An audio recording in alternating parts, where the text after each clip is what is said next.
한국문학평론 25번입니다. 자연과학이라는 사기. 이거는 문학공간에 연재되고 있는 거죠. 이 한국문학의 미래를 찾아서라고. 필자의 문학혁명의 조건에 수록한 시 인문학 교수에서 이걸 기획한 놈들이 더 나쁜 놈들이지만 그놈들은 인문학을 모르니 윤리도덕과 무관하니 악당이라고 작성했으니 도대체 뭐라고 시비를 걸랴 하고 이 문송의 문과라서 죄송해요라는 경멸의 정서를 퍼뜨린 집단 중 하나가 당연히 소위 자연과학자들일 거라고 생각합니다. 근데 왜 이 사람들에 대해서 이렇게 심하게 욕했냐면 그거에 대한 증거가 나와서 그걸 읽으려고 그러는 거예요. 자연과학이라는 사기라고 해석할 수 있을 피터 해리슨 교수의 자연과학의 탄생, The Birth of Naturalism, 자연주의의 탄생이죠. 그게 자연과학의 탄생이죠. 이게 필자의 강력한 비판의 근거 중에 하나입니다. 문명의 역사 과정을 이거 중고등학교 때 배운 내용인데 이게 거짓말이라는 거죠. 그게 놀라워요. 자연주의와 초자연주의라는 근본적으로 반대되는 두 개의 접근법 사이에 계속된 반복 투쟁으로 이해하여 초자연적이라고 말해지던 신학에 반대되는 자연과학의 에, 특징의 본질을 강조하는 세상에 관한 순전히 자연주의적 접근이란 이게 이제 근대적이고 세속적인 의미라고 이렇게 얘기한 게 이게 대중화돼서 교과서에서 배우고 그렇게 했지만 사실은 그래서 그걸 갖다가 근대과학의 진보하고 연관시킨 과학적 자연주의, scientific naturalism 여기서 자연과학이란 말이 나오죠. 그거는 사실은 옛날부터 있던 게 아니에요. 19세기 헉슬리가 만든 단어란 말이죠. 그전에는 없었어요. 옛날부터 있던 단어가 아니란 말이에요. 그러니까 17세기 과학혁명은 어, 이 우리 근대 세속화 시대에 등장한 중요한 의정표였고 이런 역사적 순간은 신학적 설명을 버리고 마법에 깨진 자연세계에 오로지 집중하는 새로운 경로로 독립한 과학이 중세 종교의 구석에서 해방될 것. 너무 익숙한 말이 이거 왜 또 말하나 싶죠? 다 틀린 말이에요. 이게 다 사기였다는 거예요. 그러니까 이 과학이 초자연주의의 적이었고 그다음에 자연주의가 초자연주의인데 점하는 과학이 그러니까 영적인 종교를 점했다, 이겼다라는 혁슬리의 견해가 이 견해가 그냥 견해로 끝난 게 아니라 과학 철학자 칼포퍼 이 사람 되게 유명한 사람이거든요. 이걸 다 진리로 생각하는 사람들이 많아요. 이게 그 칼포퍼의 고정관념인데 이걸 보고 과학 철학자들이 갈등 논지라고 언급하는 이게 19세기 발명품이고 뭐라고 말하냐면 신학적인 것과 과학적인 것 등 인간 세상 진화의 두 세대 사이의 갈등이라는 게 서구 지성사로 매김돼 있어요. 그런데 지금 내가 말한 이런 모든 게 전부 다 지적인 사기라는 거죠. 그러니까 근대 자연주의는 이 물리적으로 이게 우리 자연주의라고 말하는 거는 자연적 초자연적 괴리라는 것에 가능성에 기반을 두고 있다는 건 무슨 소리냐면 자연과학이 주도하는 세상이라는 이 얘기 있죠. 과학적 자연주의가 지적 사기이기 때문에 그렇다는 거예요. 그러니까 해리슨 교수는 우리가 무슨 생각하냐면 근대 자연과학 사상의 사상적 기반이 데카르트죠. 그럼 데카르트가 뭐라고 생각할 거라고 우리가 믿고 있냐면 초자연적인 것을 배척하는 자연적인 중심의 자연법 사상을 당연히 그러니까 이 데카르트가 초자연적인 것을 배척하는 자연법적인 자연주의 사상을 옹호했을 거라고 생각한단 말이에요. 근데 뭐라고 얘기하냐면 반대했다는 거예요. 역사적 상식에 정반대되는 주장을 이끌어서 하고 있는 거죠. 근데 이 명상록, 이 데카르트의 명상록이라고 번역된 게 이 첫 번째 철학에 대한 명상이라는 거 번역이 명상록으로 된 경우가 많은데 그 데카르트의 사상을 보면요. 신의 배척이 아니에요. 순종이에요. 신의 뜻에 따라서 내가 나는 생각한다 어쩌고 그 얘기를 썼다는 거예요. 그러니까 우리 한국 대학이 이 무비판적으로 수용하던 그리고 지금도 신봉하고 있는 듯한 서구 근대 사상의 허구성을 알게 된 거예요. 여러분도 한번 명상록 보시면 아실 거예요. 거짓 논리라는 걸 알 수 있는 거죠. 이 헉슬리의 거짓 논리를 추정하는 자연과학 중심의 국가 발전. 그 자연과학이라는 게 없는데 자연과학 중심의 국가 발전이 얼마나 허무한 얘기냐고. 얼마나 무미한지. 이 자연과학이라는 사기를 깨닫는 게 얼마나 중요한 과학인지 알아야 된다는 거예요. 그래서 지금도 AI 시대에 AI가 자연과학이라고 생각하는 거죠. 문과는 아무 상관도 없다고 생각하는 거야. 창조력, 창의력 그런 게 안 중요하다고 생각하는 거죠. 말도 안 되는 사기예요. 헉슬리의 담론이 이 사기라고 말하는데 그거는 왜 그러냐면 과학적 자연주의에 근본적으로 반대되는 자연과학의 투생 대상이라는 그리스도교의 초자연주의가 실상은 없었기 때문에 그래요. 초자연주의가 허상이란 말이에요. 초자연주의라는 건 없다고. 없었다고. 그러니까 예를 들면 그리스도교의 가장 오해 중에 하나는 지금도 그렇게 오해를 하는데 오늘날 상식적으로 종교의 본질이라고 생각하는 영성. 그게 초자연이죠. 그 초자연적 측면이 사실은 그리스도교의 배척 대상이었다고요. 그러니까 그리스도교가 처음에 자리를 잡으면서 요다 좀 잘 됐으면 그리스도교가 자리를 잡으면서 대중에게 접근하면서 배척 대상은 전근대적인 영성사상, 무당들, 모랄론, 그런 뒤에 초자연적인 영성사상을 포용하지 않았고, 어? 그건 지금까지도 거의 그렇습니다. 그러니까 교회에서 영성사상 얘기하는 거 잘 들어봤어요? 그러니까 우리가 착각하는 것뿐이에요.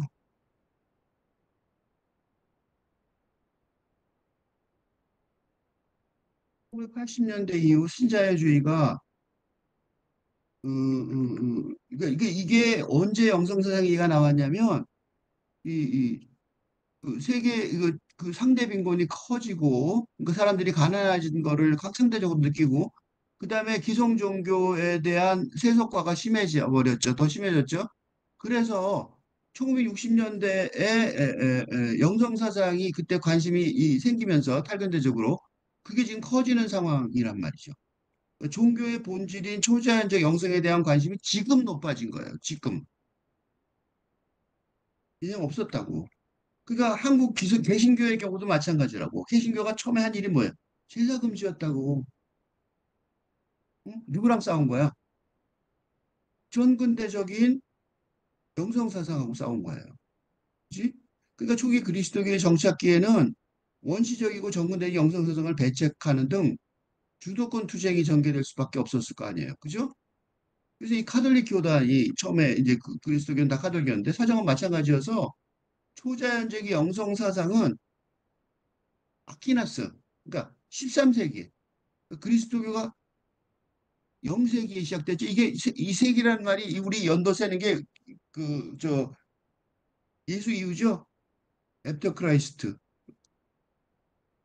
그러니까 1000년 동안 영성사상 얘기가 아예 없었다고요. 언급이. 23세기가 언제예요? 중세가 흔들릴 때. 그러니까 언제 영성사상이 생겼냐면 그러니까 가톨릭에서도 영성사상이 본격적으로 언급되기 시작한 건 음, 중세의 중세 시대의 지배 세력이었던 위치에서 어, 물러날 때, 그렇지? 물러나기 시작할 때, 패퇴하기, 패퇴. 그전에는 완전히 최고였죠. 권력중이었죠. 패퇴, 예, 퇴하면서, 물러나면서, 퇴보하면서, 응? 였다는 거. 이때 뭐냐면, 그 카톨릭을 비판하는 수도원이나 예수회의 반성의 과정에서, 종교의 본질인 영성에 대한 그런 관심이 예, 일어났던. 그러니까 영성 사상이 그 우리가 생각하던 착각하던 그리스도 그러니까 교회가 있었고 그 교회가 중세 시대 때 그 그리스도교가 카톨릭이 지배했으니까 영성 사상이 있었고 그다음에 근대 과학이 생기면서 걔랑 싸워서 뭐 지금 그렇게 그 생각했단 말이에요. 그지? 그러니까 그 영성 사상도 그것도 종교 제도의 발전과 부흥에 거의 도움이 되진 않잖아요. 이게 제도적으로는 현실적으로 도움이 안 된단 말이에요. 그래서 극소수에게만 허용되는 신비주의 성향에서만 지금도 유지돼요. 그래서 뭐가 있어요? 수도원, 봉쇄 수도원이니 뭐 예수회니 이런 지금도 그래요. 지금 여전히. 그러면 헉슬리가 왜 그렇게 얘기했냐면 헉슬리는 이유가 있어요. 헉슬리는 과학의 지배에서 종교기관을 비틀어 떼어내려고 했던 거예요. 그러니까 그때 과학자들이 왕립학회 같은 과학기관에 지배를 누가 했냐? 성공의 성직자들이 거기서도 과학자들도 그러니까 그 사제들이 과학자였던 거예요. 그러니까 거기서 그러니까 사제들이 과학자의 영역까지 있으니까 헉슬리가 뭐 하려고 그러냐면 그 사람들하고 싸워서 이기려고 그러니까 권력투쟁이죠. 권력투쟁. 응? 그러니까 권력투쟁이었던 거예요. 그 권력투쟁의 과정에서 그러니까 초자연적인 그 종교는 어쨌든 초자연적이니까 니네 나가 이렇게 된 거예요. 그 얘기가 지금 이게 진리인 것처럼 지금까지 내려오는 거죠. 그지? 그 과학적 자연주의를 합법화해야 될 거 아니에요. 그러니까 사제들 다 물러나 왕립학계에서 과학기관에서 너 나가 지배하는 노력을 하지 마. 그러면서 어떻게 했냐면 더 웃긴 게 뭐냐면 그것까지 하면 되는데 헉슬리가 그러니까 말하자면 자기네 전력투쟁인데, 그지? 당시 19세기 과학계의 영국과학계죠. 어? 의 권력투쟁. 그 성공의 그 사제들을 어? 몰아내리는 전략의 일환이었는데 어? 이 과학이라는 개념이 말도 못하게 큰 성공을 거두는 바람에 어? 어쩔 수 없이 사기가 아닌 행위가 되어 성공을 너무 많이 해서 그렇게 된 거예요. 헉슬리가 되게 똑똑한 사람이죠. 그러니까 그지? 그러니까 자기는 요 싸움에서만 끝내려고 그랬더니 이게 그냥 지금까지 내려오는 어떤 철학이 돼버린 거예요. 그래서 무슨 무리수까지 두냐면 고대 그리스의 소크라테스 이전 철학자들, 자연 철학자들이 있다. 그런 말 들어봤었죠. 그것도 거짓말이고 사기란 말이죠. 거기서 또 있다는 거지. 그런 역사를 제공하는 응? 그런 긴 역사가 있다고 제공하는 무리수. 거의 의도적인 사기 행각을 시도한단 말이죠.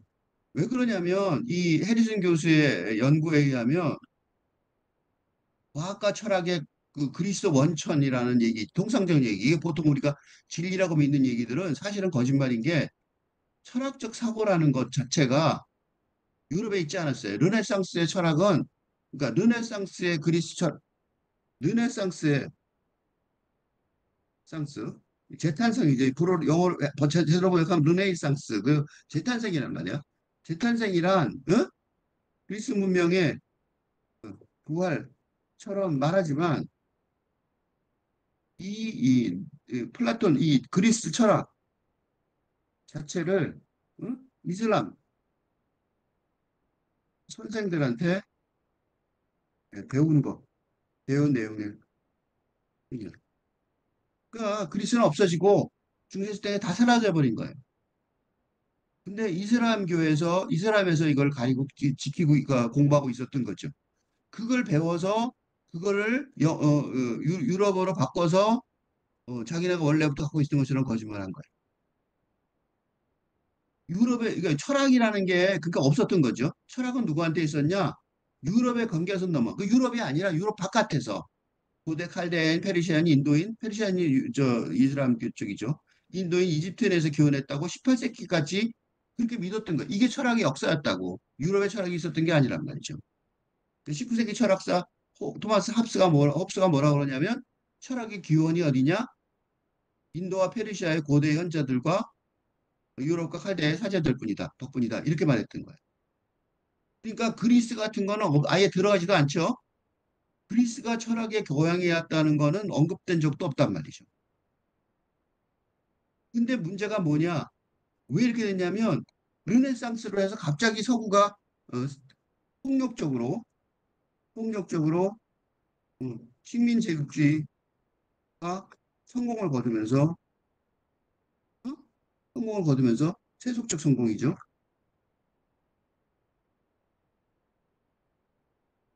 역사 세탁, 세탁이 벌어졌는데 그게 그거란 말이죠. 그 역사의 세탁이 벌어졌는데 그게 뭐냐? 서구는 이쪽으로 걸출하고 우세하다, 우월하다, 어쩌고, 그지? 응? 그다음에 지적 진보 뭐 있었고 그거는 이제 신학하고 거부해 신학적으로 초자연적인 거 아니다. 그치? 그걸 벗어난 거다. 서구는 원래 지적으로 뛰어났다. 어쩌고 이 계몽 사상가들이 그렇게 말하기 시작하는 거죠. 이거하고 안 어울리잖아. 그거 어떻게 돼? 유럽의 역사를 다시 쓰는 수밖에 없죠. 그 역사 다시 쓰는 게 필요했다. 근데 그 말을 누가 했어? 헉슬리가 딱 말해놨네? 그대로 쓴 거야. 어떻게 했었어요? 지적 진보와 자연주의자의 관계를 강조하는 방식으로 그러니까 그리스 이전에 자연 철학자들이 있었다. 어쩌고. 그지? 그래서 데이비드 흉 같은 계몽주의 철학자들이 고대 철학의 중력 중심을 그리스로 옮긴 거예요. 옛날에 아예 없었는데. 그래서 이오니아 자연 철학자들이 뭐라고 말했냐? 시인과 신학자의 초자연적 설명을 버리고 그거를 과학적인, 그지? 원과학적, 원래 근본이 되는 과학적 설명으로 대체했다. 이런 식으로 말했다는 거예요. 응? 그리스는 유럽이니까 지리적 위치와 추정되는 자연주의 때문에, 그지? 이게 문화적 진보의 모델의 모범 사례라고 얘기가 됐고, 이걸 지금 고등학교, 중고등학교까지 계속 배우고 있는 거예요, 우리가. 이런 철학사의 판본이 아직도 여전히 많단 말이에요. 근데 문제의 진실은 다르다. 이러면 자연주의 철학자라는 밀레투스의 탈레스는 뭐라고 말했냐? 실질적으로는 만물에는 신이 가득하다고 선언했다고 아리스토텔레스가 얘기해 주는 거죠. 자연 철학자가 아니었던 거죠. 그러니까 이 지식인 헉슬리의 비극은 자기가 공부한 것보다 훨씬 더 성공하면 문제가 또 돼요. 자기 당대의 권력 투쟁에서 작은 승리를 위해 온갖 차원의 논리를 무차별하게 동원하는 근대 지식인 집단의 그것하고 닮았어요. 요새 우리 선거 때인데 정말 별소리 다 하죠, 서로서로. 이기만 하면 된다는 거죠. 그래서 말이 나온 대로 떠드는 것 같은 느낌이 들어요. 별 헛소리를 다 하고 말실수라고 난리가 났죠. 그래서 말실수가 나오는 거예요. 자기네끼리 자기 동지였던 사람도 욕하고 막 그러죠. 홀로코스트의 설계자 아이히만의 비극도 비슷하죠. 아이히만이라는 사람이 그렇게 자기가 한 것이 그렇게 대성공이 걸어서 그 수백만 명을 죽일 거라고 생각도 안 해봤겠죠. 그러니까 소속 집단의 작은 성공을 기획했는데 예상치 못한 대규모 승리로 인해 어마어마한 역사적 실패라는 비극을 초래했던 거고 그 중에 하나가 이 자연과학이라는 말이. 응? 그러니까 신학적 숙고의 기여를 감추면 신학적 숙고의 기여란 게 뭐냐면 그러니까 카톨릭 과학이 어디서 생겼을까 생각해 보세요.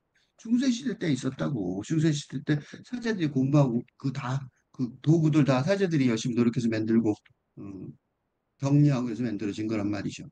그로 인해 과학 혁신이 일어났단 말이죠.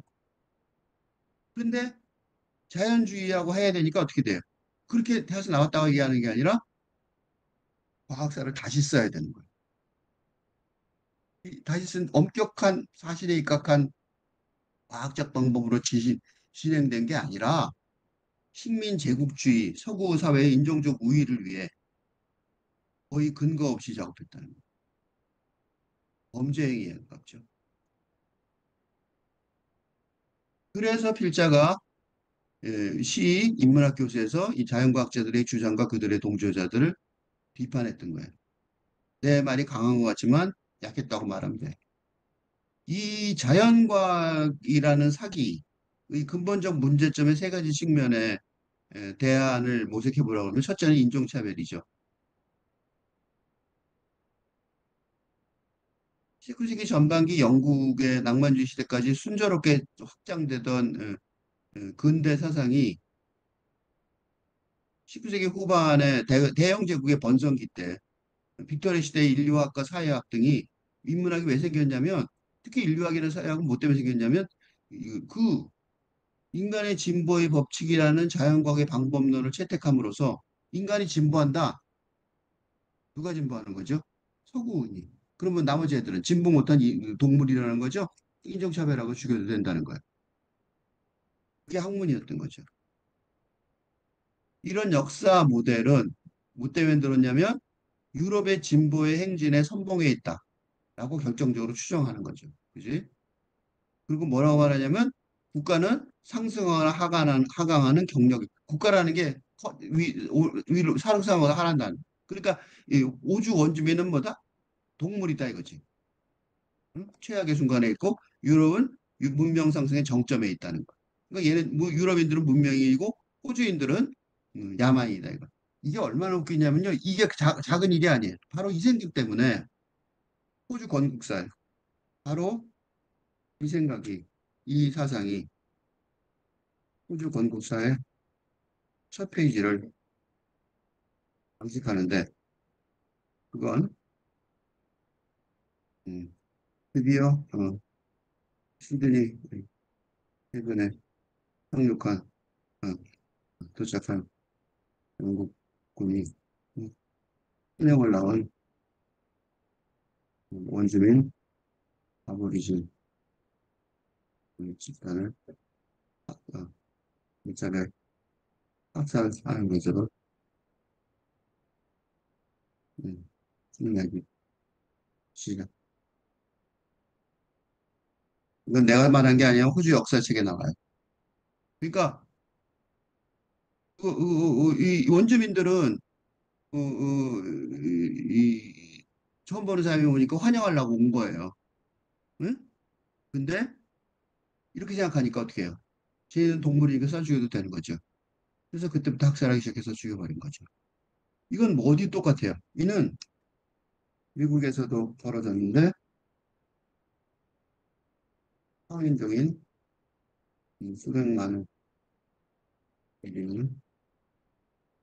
인사가 면서 서부의 적사가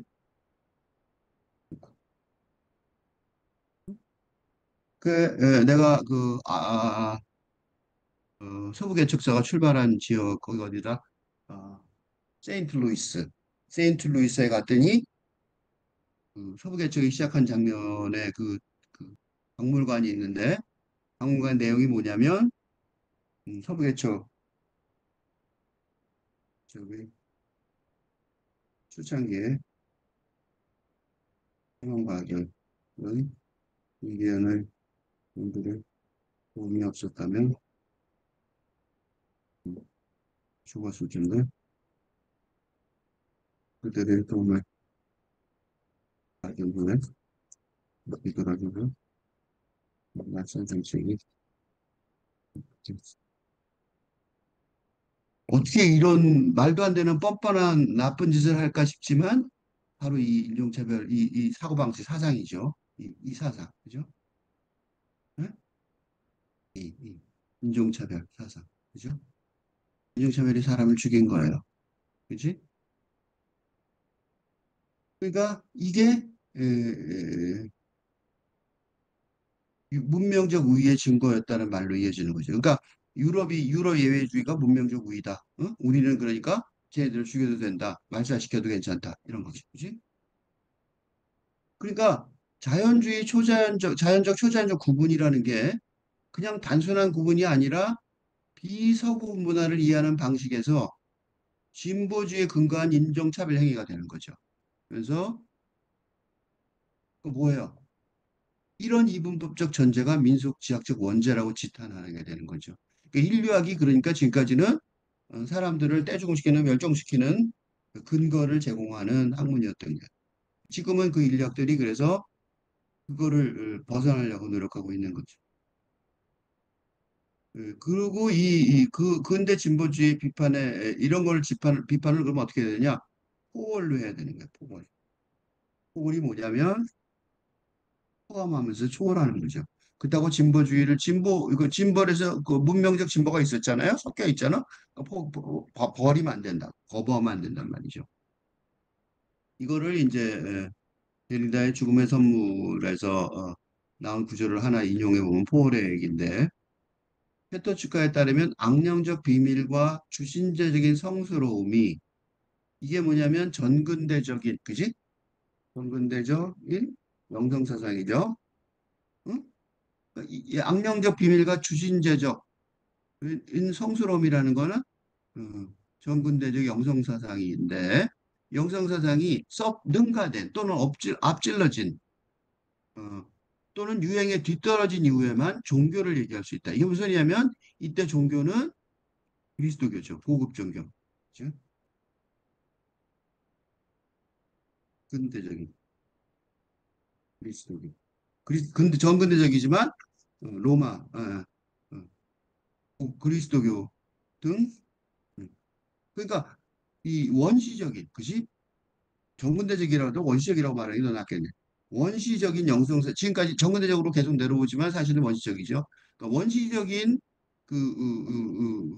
영성사상, 물알련 무당 같은 영성사상이 있었는데 그게 어떻게 되냐면 그걸 능가해야 되죠. 넘어가야 되죠. 그 앞질러 가야 되죠. 그다음에 그게 또 유행에 뒤떨어지게 만들어야 되죠. 그래야지만 그지? 이것들이 그러니까 무슨 소리냐면 요 말이 되게 중요한 말인 게 이 앞에 있는 원시적인 영성사상을 버린다는 건 아니에요. 그지? 능가했다는 소리고 앞질렀다는 소리는 앞질러 갔다는 소리죠. 능가했다는 또는 앞질러 갔다는 소리는 뭐냐면 달리기 할 때 이게 뒤떨어지게 떨어지게 하면서 앞질러 간. 그치? 그러니까 무슨 소리냐면 달리기에서 그지? 그러니까 무슨 소리냐면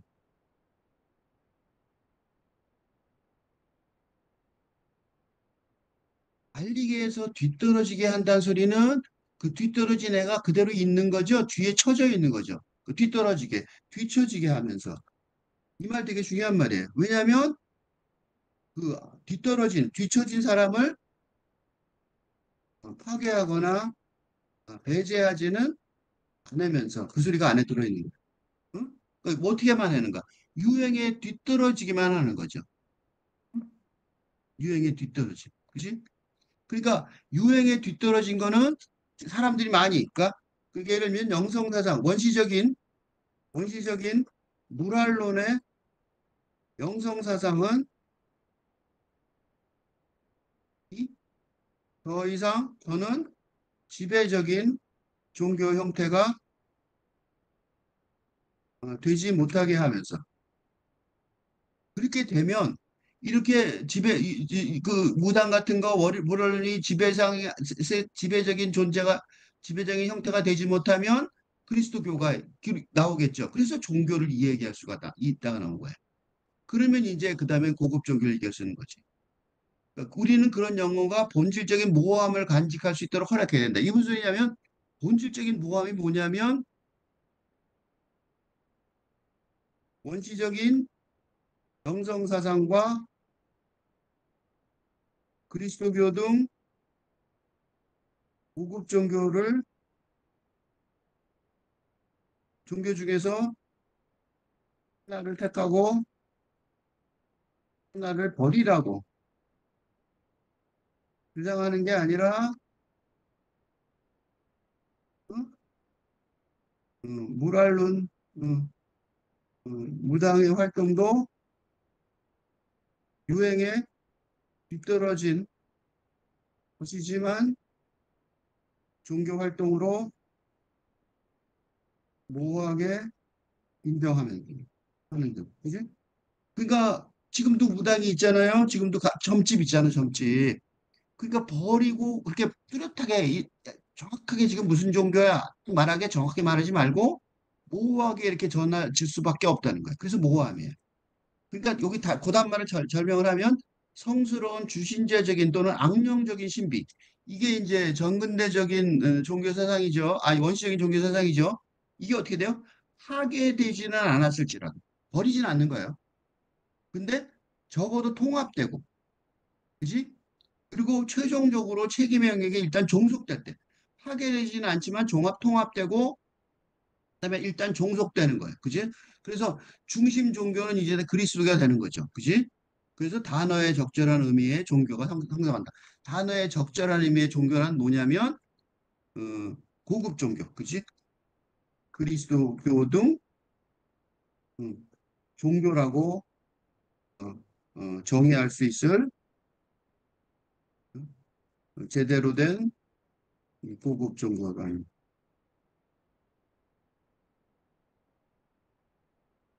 그지? 그러니까 이 점집에 가는 거를 종교라고 말하기 좀 곤란하잖아요. 그러니까 단어의 적절한 의미에서 종교라는 거는 그리스도교부터란 말이죠. 불교, 고급 종교라고 말하는 거죠. 그리스도교, 불교, 힌두교 이렇게 체제가 딱 잡힌 종교도 있죠.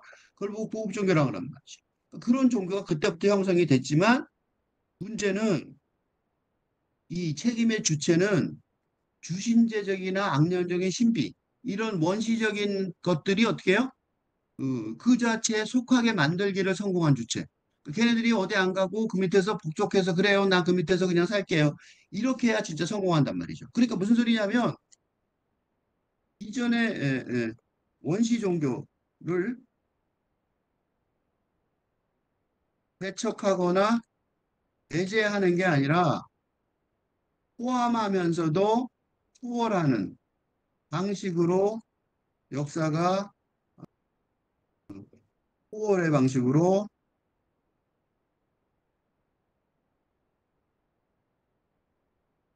종교의 차원에서 종교의 영역에서도 변해 왔다. 그죠?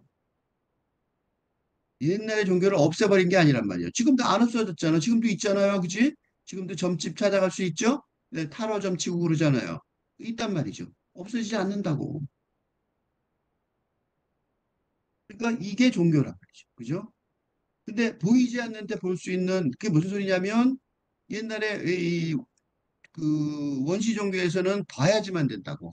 근데 보이지 않는데 볼 수 있는 게 고급 종교인 거죠. 그죠?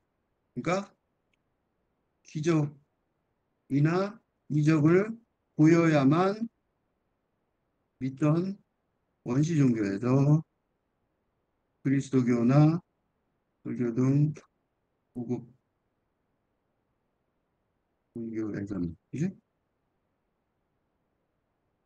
어, 원시 종교와 달리 그지? 그러니까 원시 종교에서는 그래서 무당들이 그거 그 칼 위에서 춤추는 거 보셨어요? 날카로운 칼날 위에서요 접신한 무당들이 그 위에서 춤을 춰요. 그 목사님들은 칼날에 춤 안 추죠. 보이지 않는 걸 믿는 거죠.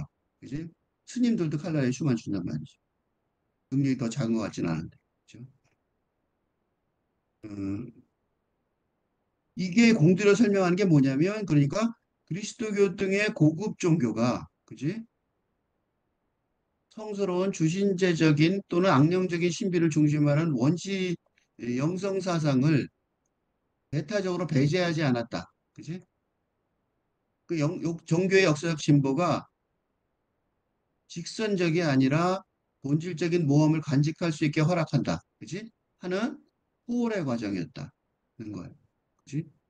불교도 그런데 불교라는 고급 종교의 시설 대부분에 뭐가 있냐면 원시적 영성 사상을 대표하는 삼신 할머니를 모시는 삼신가. 절에 가면 다 삼신가 꼭 있어요. 그거는 그 불교와 아무 상관없는 시설이에요. 꽁트의 이게 사회학이죠. 근대사회학. 근대사회학의 아버지죠. 근대사회학의 그러니까 근대사회라는 것도 다 어디 인문학계가 다 뭘 위해서 만들어진 거예요? 제국주의. 그리고 근대 어, 인문학이 제국주의 봉사하는 경우가 그런 학문이 많아요. 사회학도 그렇죠. 인력도 그렇고. 그 뭐라고 말하냐면 신학적, 형이상학적, 실증적 또는 과학적 등 연속적 세 단계라는 역사학 진보의 역사 모델, 역사 발전 모델. 그러니까 진보하는 역사 발전 모델이 문제라고 데리다가 설득하는 거야. 왜야? 역사가 직선적으로 진보한 적은 없기 때문인 거죠. 이게 직선적으로 진보한다고 말하면 어떻게 되냐면 뒤처져 있는 애들은 우리가 가서 때려서라도 무기를 들어서도 고쳐야 된다 이렇게 되는 거잖아. 그러니까 중세의 그 정근대 담론을 부정하고 배척하는 이분법적 대립 논리를 기반으로 하는 게 근대 담론이란 말이죠. 이건 뭐야? 이거는 직전 시대의 인식 체계를 무조건 부정하는 거잖아. 그죠? 이게 이렇게 말하면 어떻게 돼요? 예를 들어 초자연적이라 여겨지는 신학적 지식을 대체하는 실증적 과학적 지식이란 역사의식. 그죠? 이게 직선적 역사 발전론이었단 말이죠. 근데 이 직선적 역사 발전론이 뭐에 근거가 돼요? 이게 바로 식민 제국주의 인종차별의 합법화의 논리 바탕입니다. 그래서 배에서 내리면서 다 쏴 죽일 수 있는 거. 그러니까 이 근대 담론의 폐해를 극복하는 적절한 탈근대 담론 전략 중 하나가 이전 시대의 지식을 포함하고 초용하지만 초월하려는 포열의 전략이 한다는 거죠. 역사 진보의 방향을 포함하고 수용해야 돼요. 발전하긴 하죠. 그렇지만 폭력적 지배를 허용하여 우월한 권력을 생산하는 직선적 방향이 아니라 포괄적 흐름이라는 게 사실이잖아. 치명적 결함을 가진 헉슬리의 역사관에서 비롯한 자연과학이라는 사기가 문제가 되는 세 번째 측면은 비서구 문화들에 대한 노골적인 인종차별로까지 이르는 문화적 거들먹거림, 이라 여겨지는 서구 문화의 우월성의 추정. 서구는 우월하다. 서구는 지적으로 걸출하다는 착각인 거죠. 이게 서구 유럽의 철학적 사고가 어, 유럽이 아니라 유럽의 경계선 넘어, 그렇지? 에서 기원했다. 18세기까지 그렇게 추정됐다는 철학의 기원이 이게 원래였는데, 응? 이 인도와 페르시아의 고대 현자들과 유럽과 할대아의 사제들 덕분이라는 역사적 사실에 대한 서구 지식인 사회의 오만방자한 망각으로 이어졌다는 거죠. 식민 제국주의를 옹호하던 학문이었던 인류학을 뒤집힌 인류학으로 제대로 된 인류학이죠. 이게 뒤집힌 아니라 바꾸려면 어떻게 되냐? 근데 서구 표준에 부합하는지 측정하는 방법의 관점에서 어? 서구가 왜 그 기준이냐고 세계관을 평가하기를 삼가하는 총명한 반문화적 비교를 확립해야 된다는 거지. 그래서 그건 어떻게 되냐? 근대에 물려받은 자연적, 초자연적 구분이란 규범 바깥에서 생각하기를 시도하는 어, 추상적 신념을 만들어내는 지적 세련의 결과물을 비서구 문화에서 창조해내는 작업으로. 그러니까 비서구 문화가 이건 좀 어려운 말인데 쉽게 말하면 비서구 문화에서도 굉장히 뛰어나고 높은 수준의 그리고 사실은 그래요. 우리가 훨씬 더 높은 수준의 문화를 갖고 있거든요. 그걸 작업해야 효과적이다는 거죠. 이거는 해리슨 교수가 말할 수 있는 게 아니고 우리가 해내야 되는 결론이니까 내가 분석한 거예요. 그러니까 해리슨 교수는 거기까지 말을 안 했어요. 그거는 이제 동양에서 알아서 해야 될 일, 우리 비서구에서 알아서 해야 될 일이잖아요. 그래서 어떻게 해야 되느냐? 예를 들어 이런 거란 말이죠. 심리학이나 심리치료 등에서 미국 등 선진국의 주류 사상이 돼가는 게 뭐냐면 마음 챙기든 선불교 명상이란 말이죠. 선불교는 어디가 본국이에요? 한국이에요. 이게 근데 지금 선진국에서는 뭐만 하고 있냐면 소위 신자유주의적 삶을 위한 스트레스 해소책으로 머물고 있어요. 근데 추상적인 신념을 만들어내는 지적 세련의 결과물로 제공하는 게 그러니까 이 선불교 사상이 얼마나 추상적인 신념을 만들어내는 지적 세련의 결과물인지를 보여주면 되죠. 그래서 동양불교 국가 지식인 사회에 요구되는 역사적 상황이라고 필자도 해리슨 교도의 판단을 그렇게 해석하는 거예요.